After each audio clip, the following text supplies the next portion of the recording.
我细汉的时阵呢，这食饭时间配的电视就是杨丽花的电视歌戏，这对于真侪人来讲，这拢是共同的记忆。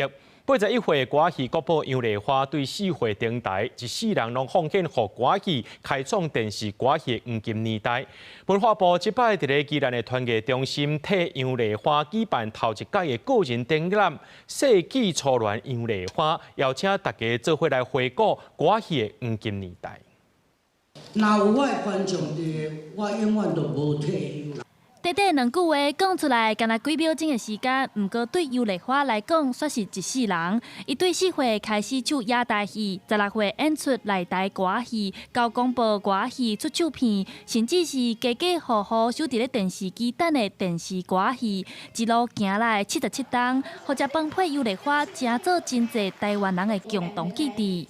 咱这个戏剧若是无观众的，都真是无啊。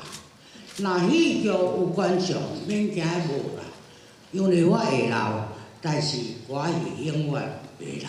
较早咱食饭拢伫餐桌，到尾后用杨丽花的关系，咱食饭的所在拢搬来客厅，对无？嘿，所以即个即句话讲，食饭配杨丽花。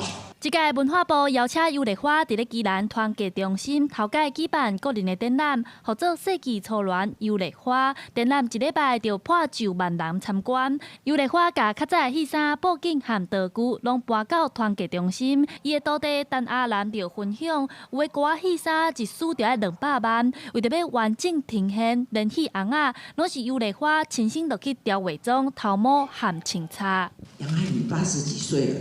不要再让他画，我们来画就好。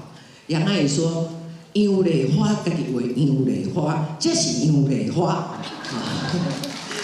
但是这句话讲落去吼，开始啊，阮就开始无用啊。 伫展览现场嘛有设计真侪活动，亲像录影带，就当用大荧幕看杨丽花搬戏，也有广播机，后面将体验歌戏录音，有 AI， 互观众来搬戏，甲杨丽花共台演出。